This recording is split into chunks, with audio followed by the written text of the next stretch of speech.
Subscribe کیجئے ہمارے channel شاہد رضا اشرفی official کو اور بیل آئیکن کو پریس کیجئے جس سے آپ کو نئے نئے ویڈیو کی نوٹیفیکیشن ملتی رہے۔ تو ناظرین السلام علیکم ورحمۃ اللہ وبرکاتہ۔ آج کا بیان بہت خاص بیان ہونے والا ہے۔ اس میں ہم جانیں گے کہ نماز کے درمیان وسوسے کیوں آتے ہیں اور برے خیال کیوں آتے ہیں، تو پورا بیان ضرور سنیں اور اس پر عمل بھی کریں۔ حضور سید امین القادری کی زبانی ہم پورا بیان سنیں گے، تو چلیے بیان شروع کرتے ہیں۔ پورا بیان ضرور سنیں۔ رضی اللہ تعالیٰ فرماتے ہیں کہ منافقین کے خشوع سے بچو، منافقین کے خشوع سے بچو۔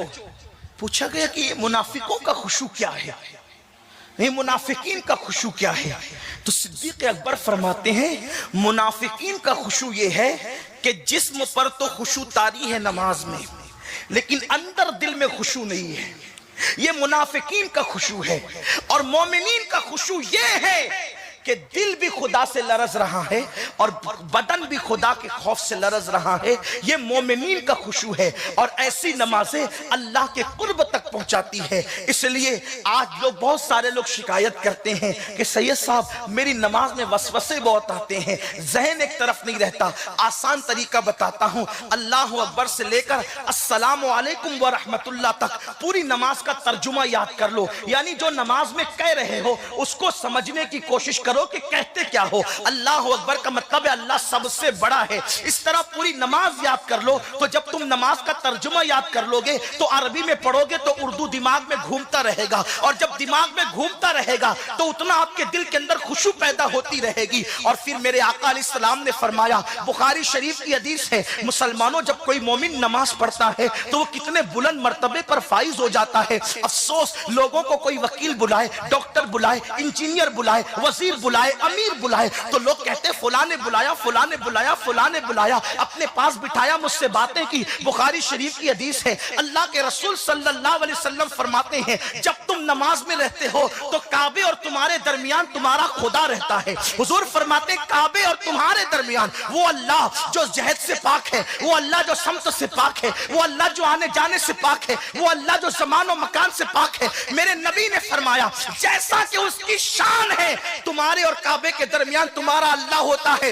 اس لیے جو ہے جب تم نماز میں کھڑے ہو تو آسمان کی طرف نظریں مت اٹھایا کرو، نماز میں کھڑے ہو ادھر ادھر نظریں مت اٹھایا کرو۔ ارے کیا خیال ہے میں تقریر کر رہا ہوں، ایک طالب علم ہوں، آپ کا خادم ہوں، آپ کی جوتیاں سیدھی کرنے والا ہوں، بولو میں تقریر کر رہا ہوں، سارے لوگ میری طرف دیکھ رہے ہیں، کوئی ادھر ادھر الحمدللہ نہیں دیکھ رہا ہے، لیکن مجھے حیرت ہے کہ رب ہمارے سامنے ہو اور ہم ادھر دیکھیں ادھر دیکھیں۔ بولو یہ رب کی بے ادبی ہے کہ نہیں ہے؟ اللہ رب العزت آمنے سامنے اور جہت سے پاک ہے، لیکن اللہ کے رسول نے فرمایا جب تم نماز میں ہوتے ہو تو تمہارا خدا تمہارے سامنے ہوتا ہے، کعبے اور تمہارے درمیان تمہارا خدا ہوتا ہے، اس لیے سامنے مت تھوکا کرو، اوپر نیچے آگے پیچھے مت دیکھا کرو، سجدے کی جگہ پر ادب سے نظریں رکھا کرو۔ آقا فرماتے ہیں جو نماز میں اوپر دیکھے اللہ اس کی نظریں اچک لے، اللہ اس کی نظریں چھین لے۔ جو نماز میں ادھر ادھر دیکھتا ہے نماز کی برکتوں سے محروم کر دیا جاتا ہے۔ اس لیے نماز میں سجدے گاہ پر نظر ہو اور کم سے کم یہ تصور ہو کہ اللہ ہمیں دیکھ رہا ہے، کم سے کم، یہ کم سے کم کی بات ہے، کم سے کم اللہ دیکھ رہا ہے، اور زیادہ سے زیادہ وہ تو عارفین جانتے، صالحین جانتے ہیں، لیکن اس سے کی بات ہے کم سے کم اللہ دیکھ رہا ہے، اور زیادہ سے زیادہ وہ تو عارفین جانتے، صالحین جانتے ہیں، لیکن اس سے بڑی منزل ہے ان تعبد اللہ کأنک ترا فإن لم تکن ترا فإنہ یراک۔ ایسے عبادت کر گویا تو خدا کو دیکھ رہا ہے، گویا۔ توجہ، یہ حضور کا فرمان ہے، حدیث صحیح ہے، حدیث جبریل بخاری شریف میں ہے، کیا گویا تو خدا کو دیکھ رہا ہے۔ اس کا مطلب یہ ہے کہ نماز میں خدا دکھتا ہے تبھی تو گویا تو دیکھ رہا ہے۔ دنیا میں آنکھوں، سر کی آنکھوں سے تو کوئی اس کو نہیں دیکھ سکتا، لیکن قدرت نے دل کی آنکھیں ایسی دی ہے کہ جس میں خدا نظر آتا ہے۔ اسی لیے تو کہا نا کہ کأنک ترا، حالانکہ کأنک کی قید ہے، بلکہ صوفیہ کوئی اس کو نہیں دیکھ سکتا، لیکن قدرت نے دل کی آنکھیں ایسی دی ہے کہ جس میں خدا نظر آتا ہے۔ اسی لیے تو کہا نا کہ کأنک ترا، حالانکہ کأنک کی قید ہے، بلکہ صوفیہ تو فرماتے ہیں جب اس سے اوپر کی منزل ملتی ہے تو کان نکا کی قید ہٹ جاتی ہے، اور یار کا جلوہ بے نقاب ہوتا ہے۔ رابعہ بصری کہتی ہے اللہ اکبر کہنے کے بعد ثنا اس وقت تک پڑتی نہیں جب تک یار اللہ اکبر کو قبول نہیں کر لیتا، سجدہ کر کے اس وقت تک سجدے سے سر اٹھاتی نہیں جب تک کہ سبحان ربی الاعلیٰ کہہ کے رب اعلیٰ کا جلوہ نہیں دیکھ لیتی۔ ایک عورت کا یہ حوصلہ ہے، ایک عورت کا یہ حوصلہ ہے، ہم کہاں ہیں؟ لیکن بات اتنی ہے کہ جب تک نشے میں ہونا آدمی تو بیوی سامنے ہو تو بھی نہیں پہچانتا، بچہ سامنے ہو تو بھی نہیں پہچانتا۔ دھیان دے رہے میری بات پر، کوئی مشکل تو نہیں کر رہا ہوں، آسان ہی کر رہا ہوں۔ نشے میں ہو سامنے جو نہیں پہچانتا، نشہ اترے تو پہچانے۔ پتہ چلا یار کو پہچاننے کے لیے نشے سے باہر نکلنا ضروری ہے۔ ارے جسے شراب اور کتا گولی کا نشہ ہو اس کو یار نظر نہیں آتا، تو جس کو دنیا کا نشہ ہو اس کو یار کیسے نظر آ سکتا ہے؟ اگر اس کا مشاہدہ کرنا ہے تو انا کے نشے سے نکلنا ہوگا، اس کا مشاہدہ کرنا ہے تو تکبر کے نشے سے نکلنا ہوگا، اس کا مشاہدہ کرنا ہے تو دنیا کے نشے سے نکلنا ہوگا، اگر اس کا مشاہدہ کرنا ہے تو دنیا کے گناہوں کے نشے سے نکلنا ہوگا۔ لوگ نشے میں ڈوبے ہوئے، شرابی کے نشے کو تو سب برا سمجھتے ہیں، اپنے گناہوں کے نشے کو ہم کب برا سمجھیں گے؟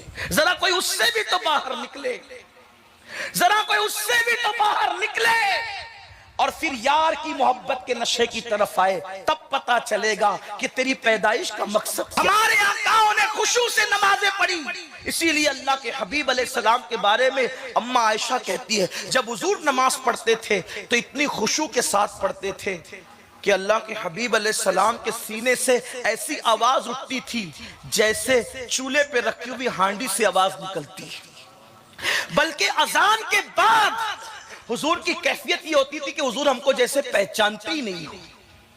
اذان کے بعد آقا کی کیفیت یہ تھی جیسے پہچانتے ہی نہیں ہو۔ امام زین العابدین سید سجاد بیمار کربلا مظلوم کربلا، امام العابدین امام الائمہ سیدنا امام زین العابدین علی ابن حسین جب وضو کرتے تو آپ کا چہرہ ایسے پیلا ہو جاتا جیسے کسی نے خون نچوڑ لیا ہو۔ لوگ کہتے ہیں آپ کا چہرہ پیلا کیسے ہو جاتا ہے؟ فرماتے ہیں تمہیں پتہ نہیں وضو کے بعد کس کی چوکھٹ پہ کھڑے ہونے جا رہا ہوں، کس کے در پہ کھڑے ہونے جا رہا ہوں۔ نماز پڑھنے والا خدا سے ہم کلام ہوتا ہے، خدا سے بات کرتا ہے۔ لوگوں کو نماز کی اہمیت کیا پتہ، لیکن کوئی خشوع کے ساتھ پڑھ کر تو دیکھے۔ تو قرآن کہتا ہے پہلی بات، پہلی صفت مومن کی کہ وہ خشوع سے نماز پڑھتا ہے۔ حضرت عروہ بن زبیر جسم میں ناسور ہو گیا، ایسا خطرناک ناسور ہوا کہ بہت درد سے تڑپتے تھے۔ لوگوں نے کہا کہ اس کو کاٹے کیسے؟ تو کہا جب وہ نماز پڑھیں گے تب کاٹیں گے۔ حالت نماز میں وہ عضو کاٹ لیا گیا، حضرت عروہ کو خبر بھی نہیں ہوئی۔ اور مولا کائنات کی نماز تو بڑی مشہور ہے کہ وہ تیر نکالنے والا واقعہ حالت نماز میں۔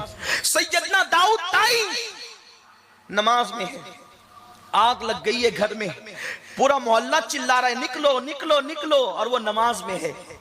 آگ بجھ گئی، نماز پوری کی، سلام پھیرا، کہا یہ بھیڑ کائے کی ہے؟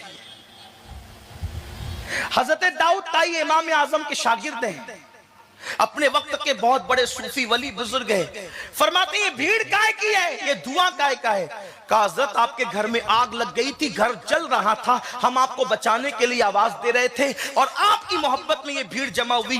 فرمایا اللہ کی عزت کی قسم میں تو یار کی بارگاہ میں کھڑا تھا، مجھے خبر ہی نہ ہوئی۔ یہ نمازیں تھیں اور یہی نمازیں انسان کو مرتبے تک لے جاتی ہے۔ ہم جو نماز پڑھ رہے ہیں بڑی معذرت کے ساتھ، پہلے تو پڑھتے نہیں اور پڑھتے تو خشوع نہیں۔ سبحان ربی الاعلیٰ کہہ رہے ہیں، پتہ نہیں کہ رب اعلیٰ کی شان بھی کیا ہے، معلوم ہی نہیں ہے کہ سبحان ربی الاعلیٰ کا مطلب کیا ہے۔ الحمدللہ رب العالمین پڑھ رہے ہیں، پتہ ہی نہیں کہ الحمدللہ رب العالمین کا مطلب کیا ہے۔ جو کہہ رہے ہو خدا کی بارگاہ میں وہ نہیں سمجھتے۔ تو ناظرین ویڈیو اگر اچھی لگی ہو تو جو ویڈیو کو لائک کرے اور ہمارے چینل پر نئے ہیں تو ضرور سبسکرائب کرے اور اللہ سے دعا کرے کہ اللہ ہمیں نیک عمل کرنے کی توفیق عطا فرمائے، غریب نواز کے صدقے تو فیل سے ساری بلائیں مصیبتیں آفتیں سب دور کرے۔ تو ناظرین آپ سے معتبانہ گزارش ہے کہ چینل پر اگر آئے ہیں تو ضرور سبسکرائب کرتے ہوئے سپورٹ کریں، روزانہ اسی طریقے کی ویڈیو ملتی رہیں گی جو آپ کے لیے فائدہ مند ہو، ہمارے لیے فائدہ مند ہو۔